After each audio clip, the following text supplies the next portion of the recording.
Yeah, you know what it is. Welcome to the best coast. Yo, it's Bronze Age nerd with that collecting elite. Big B McFly steady bringing the vintage heat. Pull up a seat, we diving in the stacks. Silver to the bronze, got the knowledge on tap. From Kirby's Kings to the mutants, wow. We breaking it down in that laid back style. So grab your snacks, let the panels unfold. This is comic book chilling with the stories we told. Comic book vibes, we flipping them pages. Legends and lore from all the ages. Golden to the modern, we talk that news. With Big B McFly and the nerd cut loose. Yo, you tune into that Bronze Age flow. Where comics live and legends grow. Big B McFly in the cut, let's fly. Best coast, baby, comics are what saved me. Big B, yeah.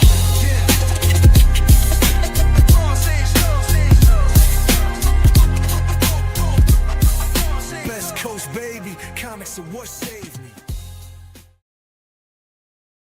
Hey, everybody. Welcome to Best Coast Comics. I'm one of your hosts, Christopher, a.k.a. the Bronze Age Nerd, and I'm joined, as always, by my faithful co-host, the Headless Horseman.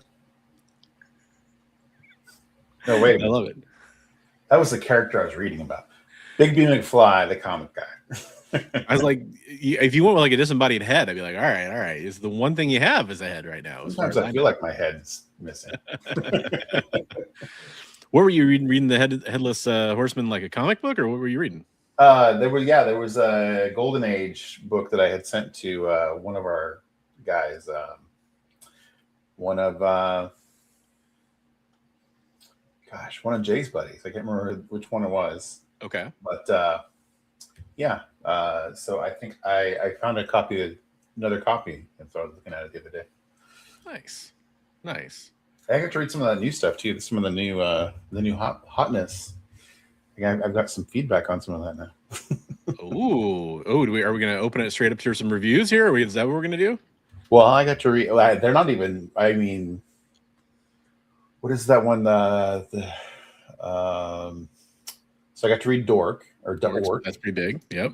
Yeah. And that's out. But the other one I got to read was the Nectar. That one that's supposed to be coming out this week. Yeah. I got to read it on Saturday. Travis had a copy. So. Ooh. Yeah. It was Fast forward on the inside. Pretty good horror stuff. It was pretty good. Nice. Yeah. So I'll help fuel the hype. That's right. Everybody comes here for the hype, and we are hyping up the book. Hype man. Buy 500 copies at your local comic book store, or else no one's gonna like you ever.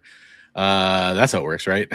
Right. No, it is. If you like horror stuff and like beautiful artwork, I mean, just really beautiful artwork. It's horrific butterflies. Right on, man. Sounds trippy. Well, I'm going to say hello to the chat here in a second. Before I do that, I do just want to take a second to first of all, we're streaming on multiple different channels. We're streaming on Big B McFly's channel. We're streaming on my channel, on Bronze Age Nerd, as you may remember from the top of the show. And we're also streaming over on the EXP. And I wanted to give a shout out to the EXP. So the EXP, if you're not familiar, it's I like to call it a network, a YouTube network of different shows that you can see with a lot of different comic book programming, claim sale shows. They have news and industry stuff, interviews, original art for sale, all kinds of stuff, right? Yeah. Well, one of the things they did on Saturday that I thought was pretty cool was there's a member of that community who wanted to remain anonymous, who needed some help. And so Kyle from the EXP went on a 3-hour live stream on Saturday and sold off a bunch of his personal collection of stuff to raise money. So he hit the target goal, which is awesome. I was part of the chat there. I couldn't really be on the stream. I was invited, but I couldn't be live. I just had too much stuff going on in the background here in real life, but I was able to watch most of the show. And it was a great show. We had Blake from Blake Buzz on there. Matthias would join in every once in a while from over there on the EXP. We're able to raise the money for the community members. That's one of the awesome things they do over there, and I wanted to shout them out for that. They deserve some props for that. I picked up some cool stuff that whenever Kyle sends it out, I'm sure I'll be able to show it off here. And then on top of that, cool stuff. Yes, I did get some really cool stuff. Just some random stuff. You picked up some cool stuff. Got a few art pages, got some comic books, and I can't wait to show those off. I definitely will, to give him another shout out. But also, once he hit that goal that the person needed for their housing needs that they're raising money for, All the money after that got split between a couple different charities. So one of them is Bink, which tries to help comic industry people who have monetary needs for their living situation, like people that work at comic shops, that kind of stuff. And then the other one, oh my gosh, I'm blanking on it right now. It was the Comic Book Legal Defense Fund. It was like CBLDF, right? Yeah. I wanted to say like Hero Initiative or something like that. But no, it was the Comic Book Legal Defense Fund, which is a great cause as well. And so shout out to Kyle. I think I want to say, I'm sorry if I get the numbers wrong, but I'm pretty sure he said at the end of the stream that he would be able to donate $650 to each of those places. Plus we raised the money for the person who needed it from the EXP community. So shout out to everybody who was part of that. Appreciate that. And thanks for doing that. That's one of the reasons that we're hooked up with them, because they do good things like that for people. Yeah. Well, good work, man. Yeah, absolutely. Let's say hello to everybody in chat who was nice enough to join us here on the Best Coast Comics. It's pretty late for some of these people. Yeah, GT Key Comic coming in well before the show started, so we do appreciate that. Thank you for that GT Key Comic. Hopefully you'll get to join us live, but hopefully you're watching on the rewind. That's what we always love to see. I have Preston coming in he's going to do a rewind rewatch, but he is here for the silver medal. Congratulations, Preston. It's a little late for the Olympics, but you still get that silver medal from us, and we do love that. Richard, you have the bronze medal, sir. Congratulations. Can't think of somebody who deserves it more. That's just amazing. Thank you for being here. And then also we have the West Coast, right? Yeah, exactly. We have Shigeyuki Kikita 4637. I don't know why I put the number on there. We've always been wondering about that the last couple months now. But the hosts with the most are from the Best Coast. I love your rhymes that you come up with for us. All those amazing things. We really appreciate that. And then Richard is back on the Best Coast for a week. So that's awesome. Thanks, hey, what's up, Kenneth? For picking up some books from me from the claim sale. Yeah, absolutely. And yeah, shout out to everybody who watched the claim sale. Several of you reached out after the fact and picked up some things, which is awesome, and we appreciate that. I'm going to go ahead and point out that one of our members was kind enough to, they only got one small book for me, and it was great. Thanks for doing that. But they also gave some money on top of that we can add to the Heroes for Heroes fund. So we are going to do that claim sale. Like 10 times what they gave you for the book, right? Exactly. Yeah, exactly. So I appreciate that. Awesome donation. Also, shout out to Art of Victor Medina, who's in the chat. Hey, Victor. Hey, and speaking of Art of Victor Medina, he's one of the guys that's in our Sunday nice art stream. Right. And we should talk real quick about where you can post your art, because I'm sure Victor can post some stuff in there if you'd like. Yeah, let me copy down the link for that, and I'll post that in the chat here in a second. But just quick shout out, love your Ghost Rider avatar there, buddy. Which he probably why don't you mention that. Why don't you do the spiel on that this time? Let's hear it. So we have our chat room, which is on what's the name of the site? Discord, our Discord chat, where you can find chat about just about everything comics related, anything you can think of under the sun. And we also have an art room in there where people can post their original art. You can see all the art that we posted for the show. And we just appreciate everybody showing, whether you're a professional or you're just starting out. We want to encourage everybody that wants to do art we want to be a positive place for people to show their stuff and get some feedback. And we want to give people praise for attempting to do what they want to do. Absolutely. And we'll show all that community artwork off at the end of the show. It's the last segment of our show. So you have some time. If you want to go in there and check out the artwork, you can use that link I just pasted into the chat to go check it out. It's a totally free place to go join. There's no fee or anything weird like that. We don't send you a bunch of. It's just a Discord server. If you're not familiar with those, they're basically a chat room. It's just a chat room where you can hang out with like-minded folks. Yes, and you got plenty of time to go check that out. All the community artwork that we've pretty much ever shown, I think, on the show, except for the first few months or something like that, I think is in there. So yeah, pretty awesome. Hey, Super Lady Gamer, congratulations to you. That's an accomplishment. So when you did that, did it pop up with achievement unlocked? Was it like 20 gamer score? Like it's kind of like a 5 gamer score kind of achievement there. But that's impressive. I mean, that's just insane. Congratulations. Upwards and onwards. Yep. So yeah, just basically a lot of great stuff going on. I do want to take one last chance to plug this Saturday. There will be an appearance by me at a Comic-Con. I'm a guest at Emerald City Comic-Con. I'm on a panel with some amazing folks. Joel the Geek's going to be on there. We also have Comic Tom 101, DJ Kirkland, and then we had I'm sorry, I forgot your name already. We had to change a guest because somebody couldn't make it. But we will have a panel on how to start collecting comics. It's going to be at 11 a.m. at Emerald City Comic Con in Seattle, Washington on Saturday. And it'll be in room, I believe, 346. So come on down. It's in the Summit building, I believe, because there's 2 buildings that you have to go to for Emerald City Comic Con. So come check that out. And we'd love to see you. Speaking of, I'm supposed to give you James's phone number so you guys can hang out. Oh, nice. Right on. Yeah. After the panel, I'll be, and I think pretty much everybody agreed to kind of hang out kind of out in front for anybody who wants to talk. I guess panels are kind of straight back to back there. So we can't like hang out in the room at all afterwards. So we're going to exit the room and then we'll say hi to anybody who wants to say hello or anything like that. It'll be a little chaotic. Yeah. That will be very chaotic. I'm looking forward to it though. Yeah, it should be a good time. And let's see, we got to get our outfits changed real fast, right? That's right. So let us change into our news clothes. I'll show you what that looks like.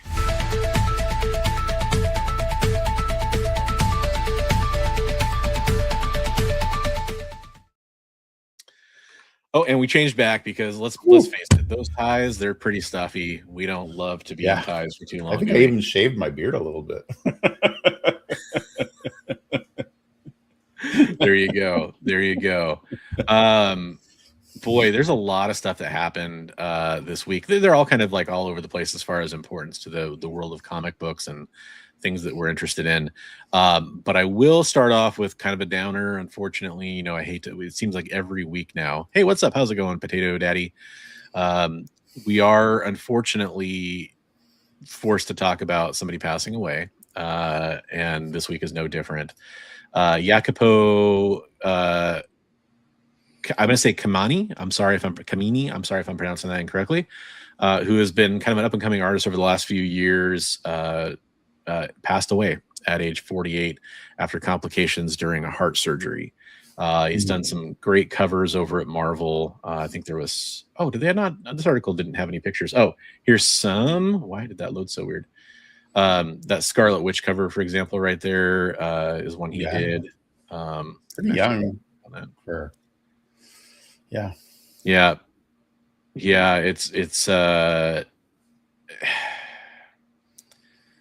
It's really sad. I mean, he's young, talented artist who kind of just, I think it was I'm trying to see, it was like 2017, 2018 when he kind of started basically breaking out, it looks like. So hasn't been a terribly long career, but his feet in the game too long. Yeah. Yep. Also, just another tragedy, unfortunately. So rest in peace. We wish we had been able had a chance to see more of your work. Unfortunately, we didn't. It's kind of weird though. Like when an artist passes away, like that's producing, a lot of times we'll still see a few pieces come out from them that they had done that were in the pipeline. So maybe we'll see some things still come out from him. Yeah, hopefully we can only hope that that's true. So there's a million articles about this. Everybody knows about this. I mean, I could go find one just to throw up on the screen, but whatever. So it's worth mentioning because it's going to affect a lot of things, including comic books. So DC Comics parent company has a new owner. Oh yeah, or at least I think it's not technically gone through yet, but a new bid for a controlling stake in the company. So yeah, Paramount overlords. Yeah, exactly. Paramount is most likely going to end up owning Warner Brothers, which obviously owns DC Comics. So that's a thing that happened. I don't, what I'll say about this, and then I want to get your opinion, Big B, is I wasn't really going to be happy no matter who acquired Warner Brothers, because I don't like to see giant companies that own lots of properties merge. I want to see smaller, not smaller necessarily, but I want to see more companies competing with each other and not a couple media companies owning everything, basically, is what I'm trying to say. Yeah, I could see that. I was excited to see Netflix get them because they had more money for operating expenses, where this deal they have to leverage quite a bit to acquire. So it's going to be difficult for them to be as productive. But yeah, someone said to me today, they said, well, maybe it goes to Paramount for a couple of years and then they fail and it all goes to Netflix. Well, I mean, there's I've seen a lot of, people don't know, and there's people that claim to know. There's been a lot of talk. I mean, I've seen people speculate that it's possible that Warner Brothers could try to sell off DC, for example, as one of their. I don't personally. I figure if you're going to spend that much money to buy a company like that, and you're going to try to gather the capital to do it, you're probably going to want it. But you never know. I will say I also saw a lot of speculation that some of the creatives that are under DC's umbrella may wish to leave, including James Gunn, is kind of a popular speculation amongst a lot of people. A shop owner I was talking to today said he had heard rumor of Jim Lee is talking about leaving. Yeah, and that would not surprise me either. That was the other one I was going to kind of wonder about out loud, essentially. We don't know. We don't know what's going to happen. I don't want to pretend like I have some kind of inside scoop. Doom and gloom. Unfortunately, there are a lot of people out there who are doing that, for clicks or whatever. It's fine. But, we'll see. So far, as it is right now, I don't think pretty much anything's changed. Hey, what's up, Collector P? How you doing? Thanks for being here. Loved your post the other day, by the way, about your print you picked up, the David Mack print. That was cool. That was great. Yeah. Timely too, because we got that Daredevil coming up here pretty quick. Yeah, exactly. Coming out real soon. Also, yeah, gosh, boy, just media things in general. Talk about Netflix. Been watching One Piece season 1 again with my daughter, the live action One Piece. I started watching that. I saw that in the feed there, so I started watching a little bit of that. I think about a week from now, you got season 2 coming out, so I'm excited for that. Right. And I then watching Monarch, the new Monarch. Yep, new Monarch season is it was came back with a bang. I think they listened and we're getting a lot more monsters. Yeah, at least that episode was like monster. I was like, great, I love it. Definitely, even from the previews, you could tell that there was going to be quite a bit of that. Shigeyuki says, with these media companies owning publishing houses, would you rather see them put time and money into movies and TV or printed material if you had to pick one? What do you think, baby? Man, it's a great question, by the way. I don't want to see either one go away. That's right. Well, I'm going to interpret that question as, which one would you rather see them invest more into? Like they can focus on what they'll still do both, but they can focus on. I think that the printed media is going to be an afterthought. To be honest with you, when a media company like that acquires, they usually don't. They're not thinking about. They think of that as like vestigial thing we have to still do, kind of to. Yeah. I agree. That's going to turn out. Commit some more money to the printed material and the talent and doing that and creative teams to create more stuff that will eventually be turned into movies and TV. But I don't want to see either one go away. I felt like DC is just starting to get their feet under them, so it's like, yeah. It's so I think it's a fascinating question. I agree with your assessment. That's going to be the focus. But if I had to pick one that I get to choose to be the focus, I would choose the printed material because, in my opinion, if you are a media company like that, you could say that there was a superhero fatigue in movies and TV, or a comic book adaptation fatigue. And maybe I'd even agree with you to a certain extent. But I will say that it's kind of become a self-serving prophecy because people have heard that enough that I feel like it's almost kind of become true, which is unfortunate. And I will say that there's been kind of a flagging quality in some properties that are kind of getting longer in the tooth, like the MCU, for example, has had some ups and some downs, and more downs recently than ups, probably, it's fair to say. Well, maybe that'll change with Doomsday and everything coming. And I think some of the other stuff's been solid and kind of overlooked that's come out recently. All that said, if you put more effort into the printed material, now I understand it's not an instant win proposition, but I've seen a lot of comic book industry, not even insiders, that's not the correct term, industry professionals have been saying that comic books are doing pretty well right now, and they're actually in a better spot now than they were kind of, I'd say, since the height of the pandemic, is kind of the general feeling I'm getting from these people, these leaders of the companies and prominent creators of those companies. Not that I'm all about the FOMO and stuff, but when was the last time we saw the kind of excitement that's going on right now? Yeah, it's been a while, right? Right. And then, like the shop owner I was talking to today, he's talking about DC's made Marvel their punching bag lately with all the absolute stuff and everything. He's like, man, DC is just, he's like, I hope it doesn't change anything, because DC is really starting to fire on all cylinders. He's like, I hope that is kind of the rising tide floats all boats kind of thing, where it's going to make Marvel want to do even better. But yeah, he's like, it's refreshing to see that kind of success going on for them, since they've been on the short end of the stick for a long time. Absolutely. Furthermore, if a company does take that approach, you're taking the long game, because eventually, like Bigby said, those properties will eventually turn into things that will become TVs and movies in a more organic fashion. Remember,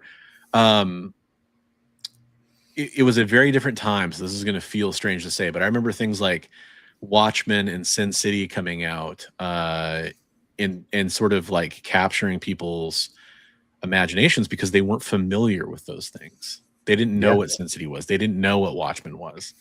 And maybe they weren't the biggest like financial successes of all time for movies, but I know for sure that they did bring people into comic book stores and kind of make me go, what is this? Absolutely. Yeah. It's like a lot of that, like, yeah, I mean, even like some of the Vertigo-ish stuff, like, V for Vendetta and all that kind of stuff too, which, eventually becomes a movie and that kind of stuff. It's like,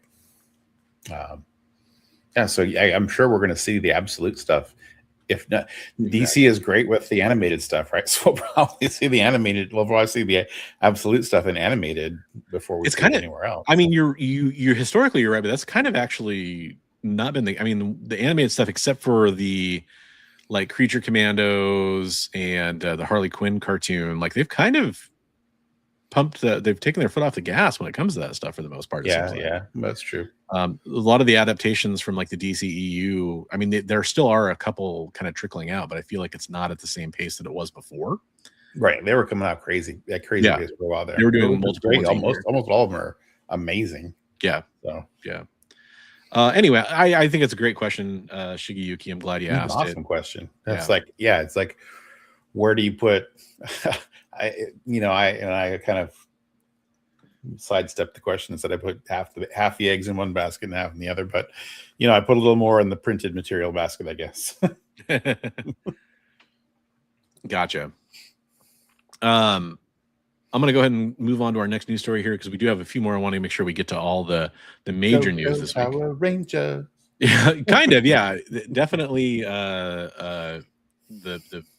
There's a leading the charge element here, but this is really cool. I thought this was awesome.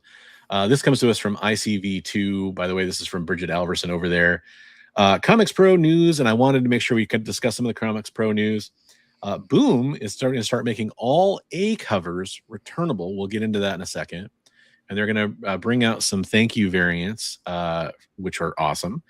And they've also got new series coming out for Power Rangers, Gem and the Holograms, and My Little Pony, which is pretty cool. So the big bullet part of this news, and I'm really gonna let Bigby here talk in a second, because I know he dealt with this back in the day when he was owner of comic book shops and was the man in charge.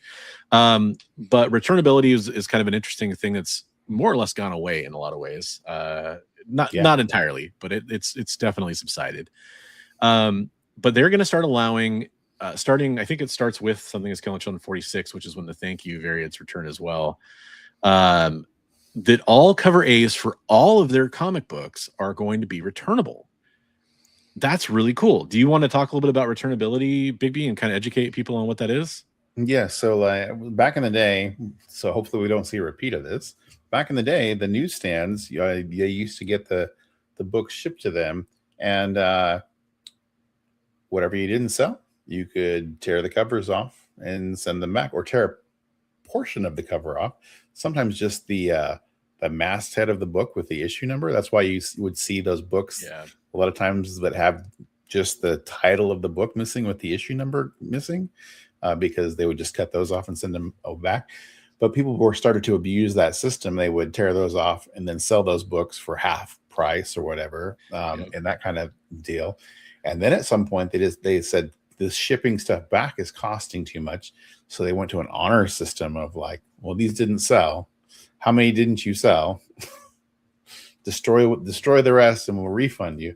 And so that led to a lot of like super popular, well-selling titles getting canceled, or almost getting canceled on some of them. So like the Green Lantern, Green Arrow series, the Neil Adams stuff, that a lot of that was fraudulently said didn't sell well, and that's what led to that not continuing for a long time. As well as I think they said Conan #1 was another one that was abused that way, and some other ones. So people just So hopefully we don't see an abuse of that system. Now they did roll some of that stuff out in the 90s. I remember unfortunately tearing the covers off of Invincible #1 and Walking Dead #1 and sending them back because they were fully returnable. And as a comic shop who's, you're trying to hit your margins, comics that don't sell are one of the biggest sinks of money, right? Like, you end up with we call it back issue creep. You'll start ending up with whatever doesn't sell goes to the back issues, and all that unsold inventory is it's a sunk cost to you. Like and that's where all your profit is, right? Like if you don't have your ordering just nailed down right, your profit margins, all that profit goes into the stuff that's going into your back issue bins. So I am concerned for them. I'm waiting for you to read the rest of the story, because with today's market the way it is, with ratio variants and incentive covers, what's to stop people from ordering 100 copies to get that 1 in 100 and then sending all the 8 covers back, right? It's a good point. Well, in fact, let's go. Hey, what's up, Eddie? How you doing? Welcome to the show. Eddie. Hey, that's the Headless Horseman guy. There you go. Yeah. So going back to, like Big B was alluding to, we're going to go back here. Josh Hayes, VP Consumer Sales and Marketing from Boom, is talking about bringing those back, starting with Something Is Killing the Children 46, and all cover A is returnable. Quote, "We've always had a really aggressive returnability program," he said. "We're actually going to make it bigger. We're going to do every single cover A on every single book. In addition, Boom will spend more on direct-to-consumer marketing than it has in the last 2 years combined." Hey, what's up, Mr. Nope? Welcome to the show. Hey guys. Good to see you both. So really, in terms of whether or not they're going to do limits for ratios and stuff like that, I did not catch anything else in this article that mentioned that. It's a great point. Yeah, I imagine they thought of it. I think, like, right off the top of my head, I was like, "How can this be abused?" Oh, there you go. Yeah, that's a really good. That's the kind of insight that I was glad you're able to bring to the table, because that's an excellent point. Hey, Metal Elf, how you doing? Hey, brother. Deputy publisher Bryce Carlson also had some news, and this kind of goes to the Mighty Morphin aspect of this article. There's going to be Mighty Morphin Power Rangers is going to be an ongoing monthly that will kick off with issue 0 on Comics Giveaway Day, which is a new Penguin Random House initiative that kind of replaces Free Comic Book Day, I guess, or augments it, or however you want to phrase that. There's also going to be Power Rangers Unlimited, another ongoing series that has characters from throughout the 30-year history of Power Rangers. Oh, that's kind of cool. Yeah, they describe it as taking the box of toys and dumping them on the table to have some fun with. I think that's kind of neat. And then there's going to be a solo series for the Green Ranger, Tommy. It's in an alternate future where he's the last Power Ranger, so a little last Ronin-ish kind of there. I'm going to say that's cool. Fair to say. And all 3 are coming this summer in 2026, so you don't have to wait too long for them either, which is really cool. So they had the license back in 2015. I think they've been doing pretty well with it. Obviously, they launched 3 new titles. They must be excited about it. They also mentioned that they're going to be doing some work with the recently acquired Hasbro licenses, including Gem and the Holograms. They've got a limited series that will conclude the cartoon storyline, and they're working hand in hand with show creator Christy Marks. And they are also working on a My Little Pony monthly series that is coming as well. And Boom is going to publish backlist titles for both series in a compact comics format. That is all good news, by the way, right there. Yeah, that's awesome. Yeah, a lot of young, we're talking about getting people into comic books earlier with the DC news and all that stuff. Ways you can do that. Here's a way you can do it. Get some comic books that are marketed towards kids in the hands of kids. And fun for everybody who loves those properties, right? So it's really neat. Yeah, unfortunately, it doesn't address your point. I'm curious to see more about that as we kind of learn more about how they're gonna do this. Yeah, I think Green Ranger was a lot of people's favorites. It sounds like from what I've been able to see. And Mr. Badiana has a Mr. Buddy Nah. I can never say that the way he Buddy does. Nah? But, you're Nah? Buddy to me, Buddy. That's why I Buddy. can never say it. Mr. I just Buddy see your name, I see Buddy. And he points out this is true. The Berserker comic did that.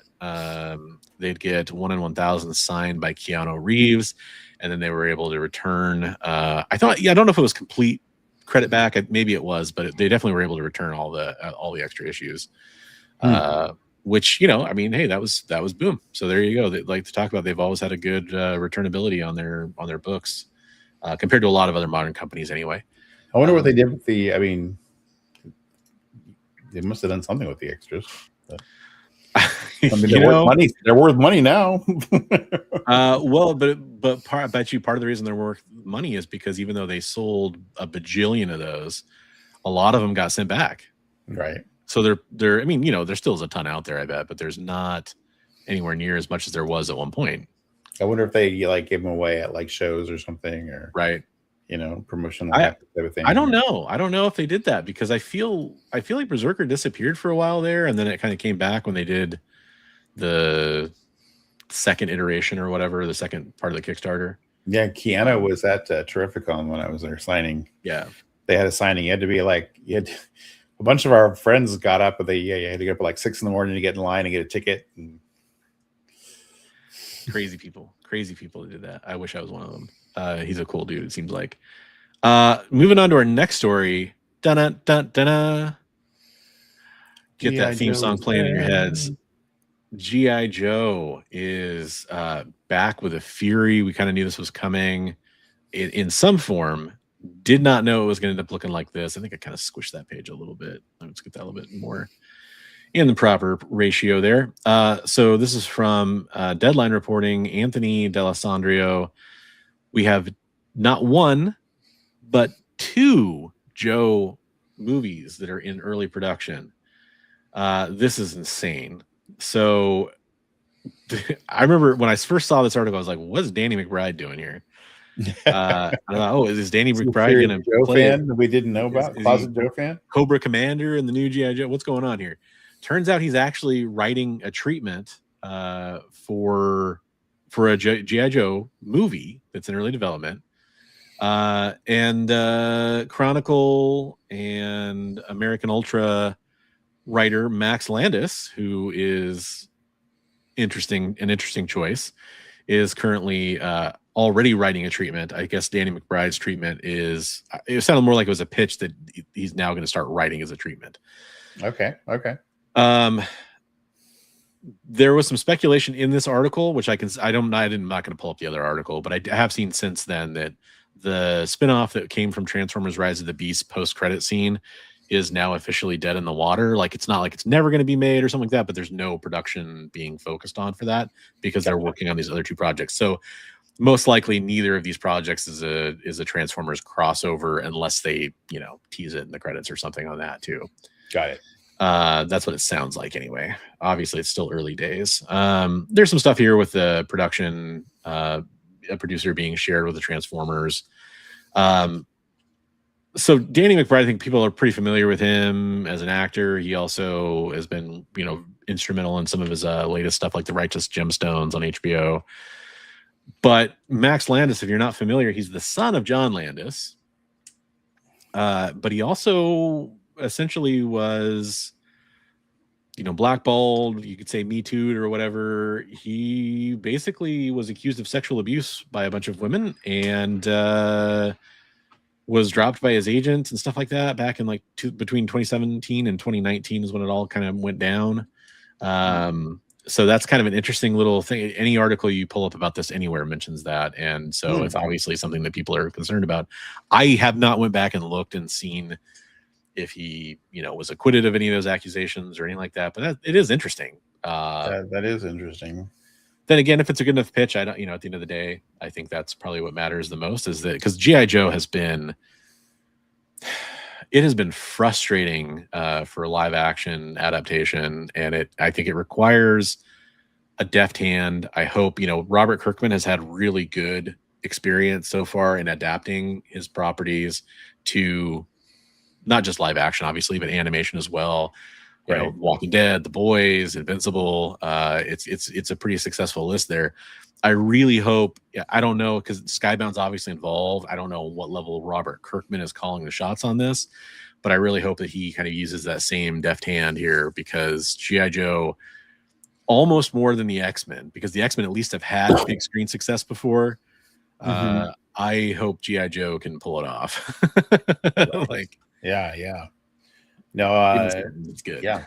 I mean, but the projects that you mentioned that he did, I enjoyed both those. Yes, I did too.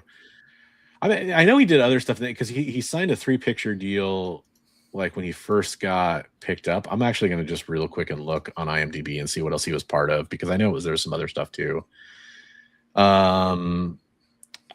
had to be another one because it was American Ultra. I love that line in American Ultra where he's like, "I'm the tree." It's such a great line. Chronicle, and then what would have been the third one? It's kind of hard to suss out all the TV stuff here. Oh, there was that Victor Frankenstein movie.Maybe that was it. Oh, Bright. Yeah, Bright on Netflix. Okay, that wasn't so good actually. Yeah, I mean, it wasn't bad for a Netflix. Terrible. But it wasn't. It's not something I'm ever going to go back and watch again. It was a weird mashup. I mean, it was, but it was interesting. I thought. You know what? Here's an underrated gem that he was part of, and I'll actually share this real fast, just because I don't think people know about this movie, and maybe I'm wrong on it, but I think it was pretty good. He apparently wrote this other movie that came out in 2020 called Shadow in the Cloud, which was really good actually. Chloe Grace Moretz in the lead role. She's kind of like this spy who ends up on a B-17 taking off for a mission like right before it's supposed to happen, and she's like coming in like, basically hot, coming in like, I got to get on this plane, and she's some British spy that ends up in the ball gunner's position on the bottom of the B-17. And I'll kind of half spoil it for people, not like real spoil it. But basically in the trailers, you would know this is what happens. There's basically like a gremlin on the plane, like a real, and it sounds not like the movie Gremlins, like we didn't have a feeding after midnight situation, more like the traditional aviation, there's something on the wing, that kind of thing. Right. Yeah. It was a good movie. It was worth watching. So, hey, guess what? I guess I enjoyed more of his movies than I thought. That was one of the horror magazine when I did a comic in it was a story about a B-17 taken over by gremlins. Oh yeah, okay, there you go. Maybe it was related. I don't know, maybe. Yeah. Possibly. So anyways, getting back to G.I. Joe here. Mr. Nope, I sorry if it made it sound like I was hating on Bright. I'm just saying it wasn't as good as Chronicle or American Ultra. Let's put it that way. That's how I'm. Yeah. I mean, there's a reason it was a made-for-TV movie or made-for-Netflix movie.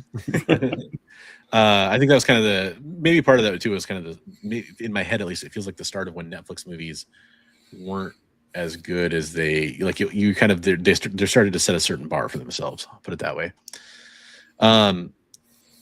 This G.I. Joe stuff, I'm obviously excited. I know you're a big G.I. Joe fan. I know a lot of our viewers are G.I. Joe fans. Is there anything you want to see? I mean, with 2 movies, that's also weird.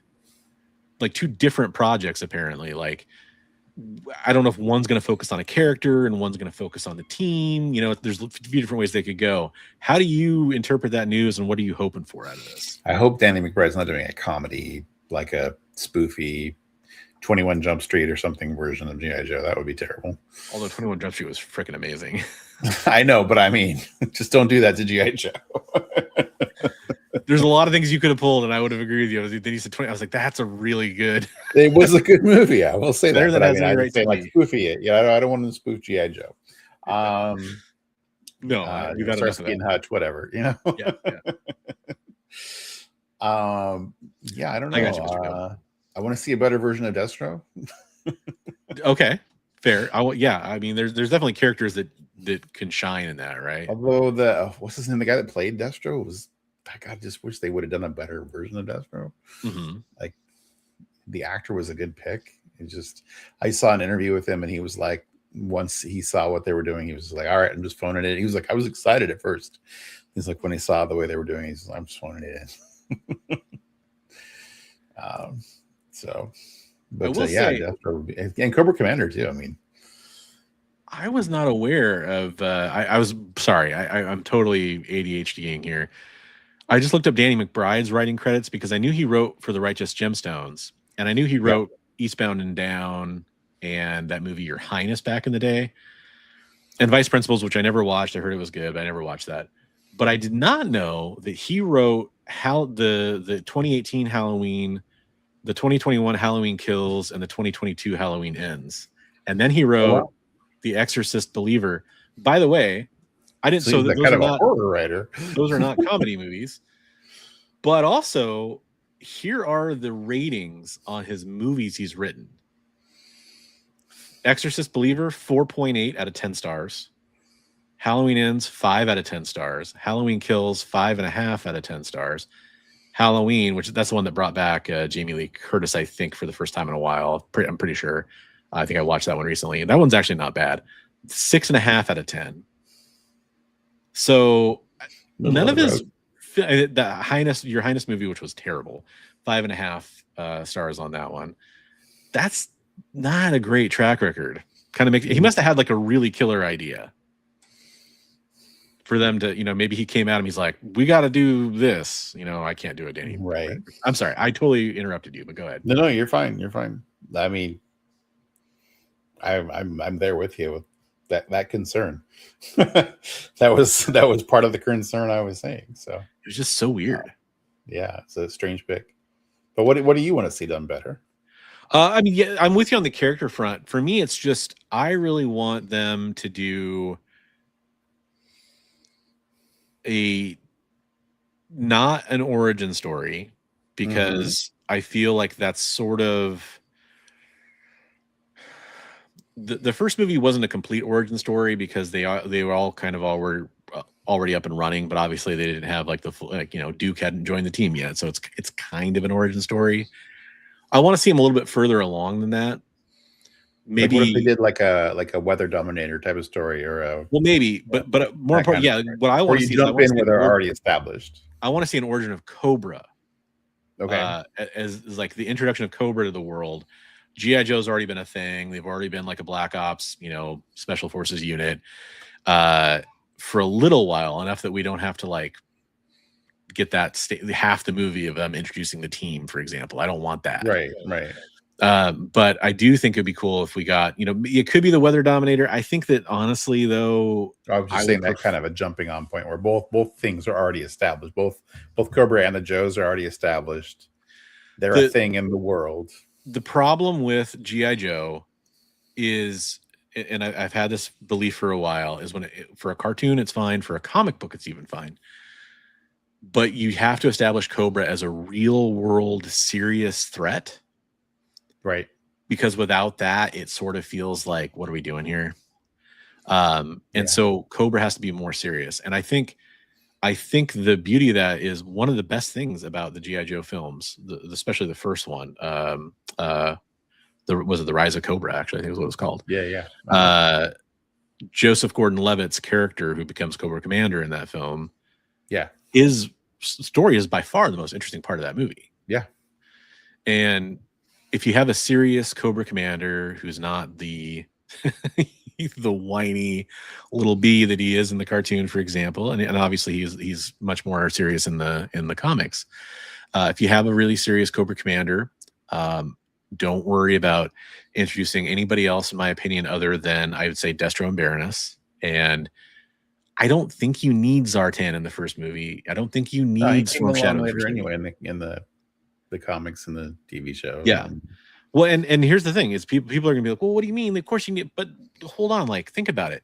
What has every Transformers movie gotten wrong? They introduced too many characters in one movie. You know, like you got to really kind of zoom in. That's what I start getting worried when they start doing that with like a superhero movie where you got way too many villains or something. Right. In the movie. It's like exactly. Okay, I'm starting to get worried. We've got like 5 or 6 villains going on. It's gonna just get muddled. Yeah, I mean, like you think about the original Sam Raimi Spider-Man, all you really had to worry about was Green Goblin, right?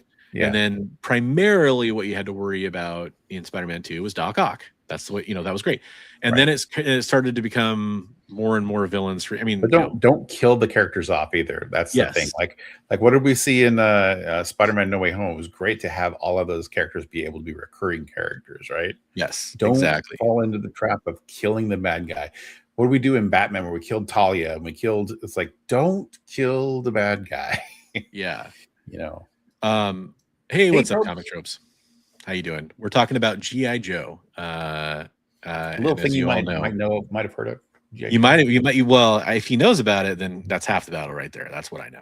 And knowing is half the battle. We're talking about the movie adaptations and how we hope they handle it.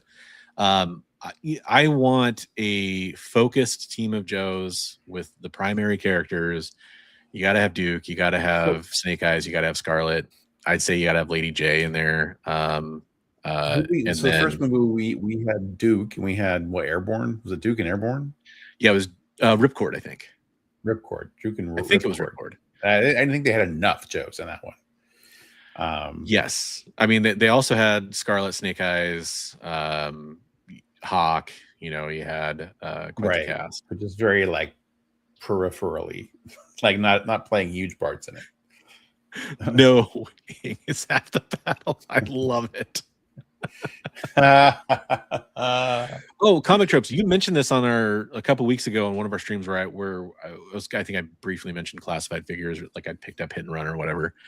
Which, by the way, hey, I may as well do this since we're not doing really pickups. Are they going to retroactively release the file cards, the ones they've already released? There's Big Lob talking about G.I. Joe movies right there. Got him. Very excited to have him.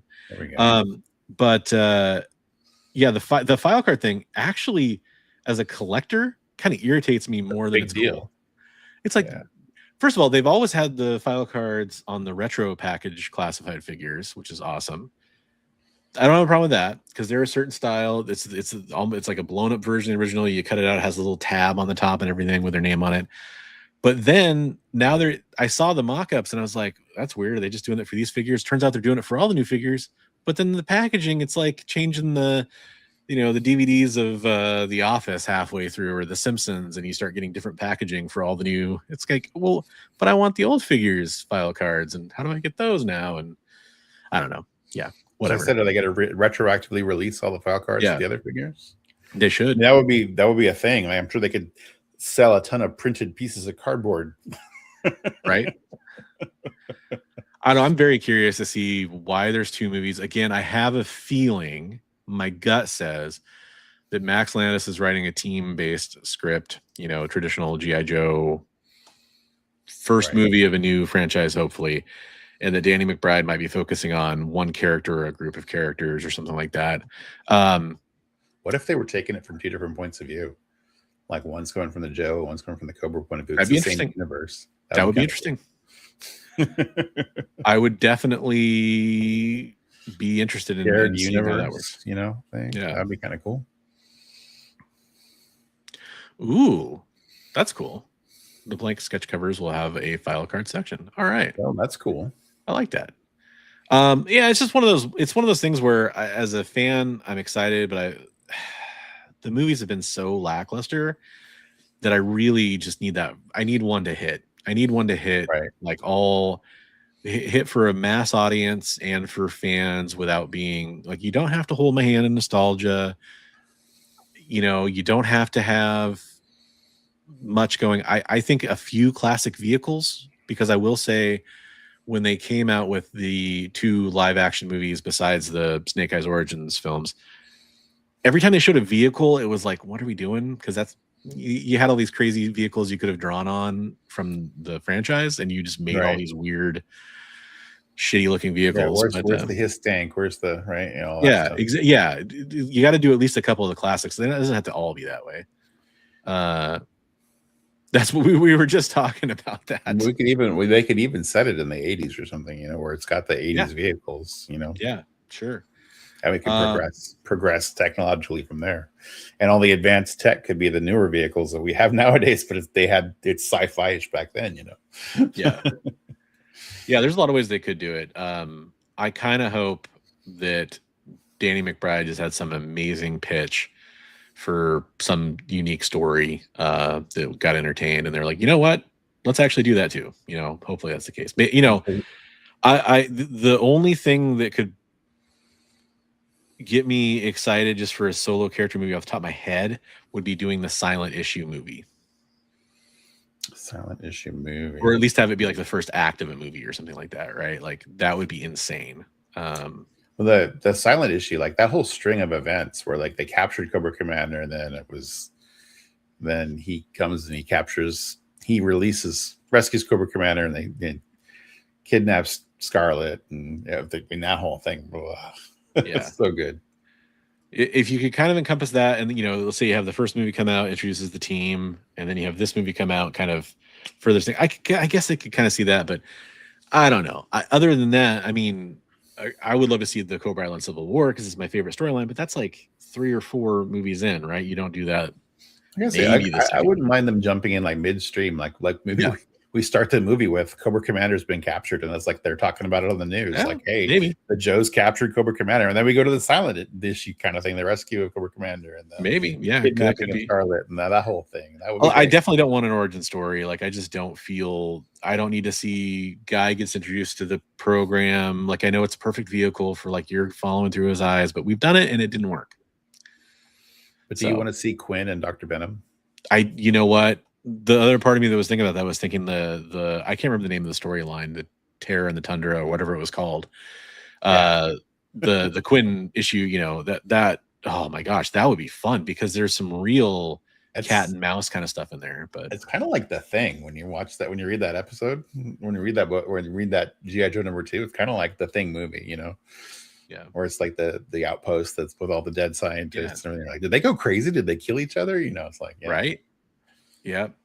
I think that would be fun. Yeah, we were kind of talking about the Weather Dominator, Mass Device kind of plot lines. I mean, there's definitely some interesting stuff, of course, but it's hard to envision with how crappy Hollywood has become about handling stuff like this, that they want to mass market to everybody in the world. It's hard not to be cynical about it. I hope it's good. That's all I can say, I guess. I love those miniseries too. The Weather Dominator and the Mass Device were just amazing as kids. Yeah. But I guess my knee-jerk reaction against them is more being like, I want more of the comic book than I do the animated show. Well, yeah. I mean, those two though, when you take the show, like those two miniseries are so far and away different from the rest of the show. Yeah, it's like that's true. It definitely does have a different tone after you finish those arcs. Hey, you know what we got to do before we sign off? We've got a whole bunch of amazing artwork from this community that we want to share. So before we do that, let's check out some of the amazing community artwork that you've shared in the past. Sent from you to us, it's art for all.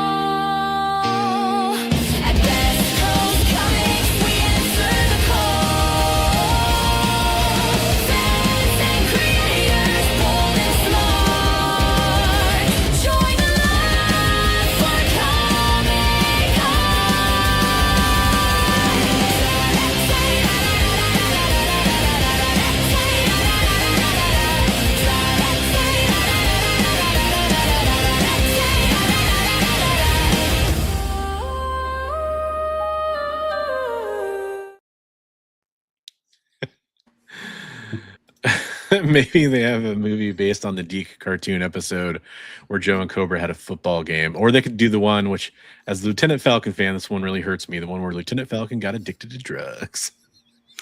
Do the Viper. Oh, just do a whole movie on that. That would be so dumb. I love it. Hey, I'm really excited to share. I appreciate that you can't wait to finish your comic book. What comic is it? What is it you're reading? Yes. Let us know. Hopefully it's not too gassy in there too. So this is community artwork that you all have shared with us. We're going to go back here a little bit because we had our claim sale show, so we didn't do community artwork on that. This first one's from Headless Hammerhead, who's been sharing some awesome art with us. Here's one he did for Rowan Atkinson on his 71st birthday, and he posted it on Instagram for his 71st birthday. That's a really good likeness there. Good job on that, Headless. Yeah. I like that a lot. And he's even got a t-shirt too. I know, it's great. It's great. You did a good job. Good job. Erwin shared a few pieces. Okay, Erwin, I gotta get that piece. That's good. I like that a lot. You know, I've been addicted to the Space Girl stuff lately. Yeah, yeah, and I've been into it a lot since then as well. Yeah, they actually killed Headman. Yep. Hey, what's up, Archivist Adrift? How you doing? Headless did a commission here for a pet. Obviously, you can see that on the top corner there. Nice. The real life, and this is the kind of stuff he does. If you want to commission him, again, I posted that link into the chat. If you want to go check it out, it's also in the description of the video. You can hit him up there. And then this is a practice sketch he did for somebody as well. It's like one of Harley's hyenas. So I was just gonna say, kind of could spin that off. Bud and Lou. Harley. Yeah. I know he's done some Harley before. Very good. And then he shared his son's school project he did. His history fair project was about Vladimir Putin and the Kremlin. So he did this Kremlin thing by himself. He was really proud of that. So he wanted to show that off. Very nice. And then there's a reference picture of the Kremlin. So he did a really good job. Yeah. And then got one more from him. This is his daughter's take on Invisible Girl out of watercolor. He did the quick sketch and then she colored it. Very nice. Yeah. Getting the whole family involved. I love it. Right. I love it. Erwin shared some other art here. I didn't get any context on what all this is from, unfortunately, but it's still great art. From the and ghost, this one, that ghost, yeah, that one got a lot of yeah. Even Headless was coming. I love the blown out eye there. Mm-hmm. And then Bigby, I think you bumped this one because Comics Limited had done this one, right? Or you would we collabed on that one. Yeah. So he had done a picture of Batman and he was like, I'm ready. I'm just giving up on this picture. I can't get it right. And I was like, let me see your sketchbook. So I started working on the picture that he had done and nice. Reworking his idea. So I like it. He's like, I was thinking Grundy or Bane or Clayface. Yeah. And I was like, or how all about of it? And then Catwoman in the background. Who is that? Joker's eyes up there? Whose eyes are up there? Those are lamps up there at the top. And then I thought they were. I totally thought they were eyes. Like yeah, down at the lamps. And then it's kind of just roughed in, and then Catwoman watching in the background. Nice. I love it. And then this is another collab, right? No, that's a commission. Oh, this is I'm sorry, this was a commission. Okay. Yeah, the commission for somebody's D&D character. Nice. So, buddy of mine. Very well done. I love the feet. This big old dragon feet. Yeah, it's just like a lot of detail there. They're like the anatomy.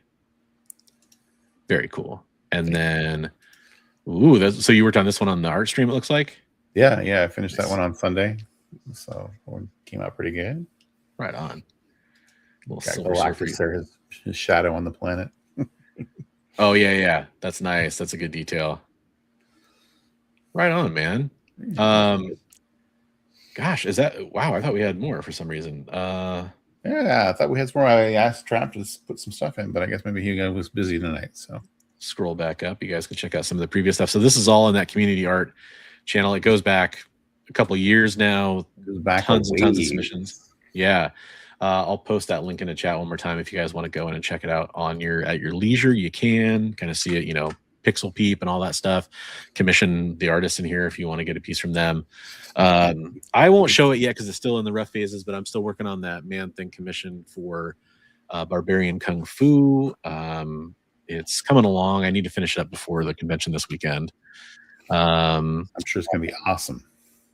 Yeah, I think it's going to turn out really good. It's going to be the best I can do anyway. I have faith that it's going to look awesome. Super Lady Gamer, glad to see that your children can draw as well. Yeah, they're welcome to post stuff in there for you. Yeah, 100%. 100%. So yeah, I'll be at Emerald City Comic Con this Saturday. Come say hi. It's 11 o'clock is the time of the panel in room 346. How to start collecting comics. The approach is kind of like, hey, listen, you watched one of those superhero movies we talked about earlier in the show. What do you do now? That's kind of the prompt for the panel. Again, Comic Tom 101, Joel the Geek, DJ Kirkland, and I need to learn the new person's name because we had somebody fill in. Fill in. If I was sick from work on Saturday, maybe I'd be at your panel. That's a possibility. I think that you could be sick on Saturday. It's very possible. I need to remember this person's name, so I need to commit it to memory now. It is Lori, aka Pinky on Instagram. The handle is PinkyOFY. And they do comics, cosplay, theater, fashion, and loves the color pink. So check them out. Jay. And oh, hey, we do have Jay in the chat. And then DJ Kirkland, I don't know if I mentioned him earlier, Comic Tom 101, and Joel the Geek. So pretty cool panel. We're going to be talking about comics, and we'd love to see you there. If you're going to be at Emerald City Comic Con in general, just hit me up. What did Jay say? Jay says, did he miss Anna or Sydney? So you're going to get a little bit of quick love here for Anna and Sydney, but not the full Monty. Anna with your smoky eyes, dancing through ballerina, kiss me good. You're muted.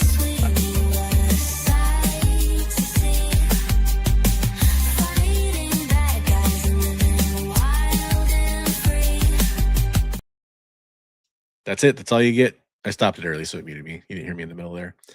Oh, don't hurt your ankle before the move. Yes, it's at 11 a.m. Yeah. And then nice. Glad to hear it. Hey, what's up, Comic Vet? How you doing? Thanks for being here. Hey, sir. How you doing? Long time no talk. Hope you're doing well. Yeah. Yeah, so lots of fun comic news. If you missed most of the show, you can always check it on the rewind. We talked about the G.I. Joe films coming. We talked about Boom and their big changes with returnability, and I guess we didn't really mention the thank you variants that they're going to have available for shops. But I think that's good for shops, so I'm pro that. Yeah. We get more awesome covers out of it probably, which is cool. And we recapped a little bit of the Paramount and Warner Brothers stuff and what it could mean. And we talked about a young artist passing away, unfortunately. So unfortunately, some bad news and some good news, but a lot of positive stuff that we can look forward to with comic books and TV shows and all kinds of fun stuff. And got a comic convention coming up this weekend. So definitely. Hey, that's good news. That's good. Definitely come check that out. That's always good for everybody. It is a shameless tease, but I do need to create short versions of those anyway, so it's giving me inspiration to do that. Let's open it up right now in the comments, in the chat here, or in the comments later after the video. If you want one more sizzle reel for somebody else we mention all the time, or another person out there, or a character, something like that, let's hear it. Because if I'm going to go and rework those, I may as well make one more for somebody else, so we can kind of change it up from those two ladies every once in a while.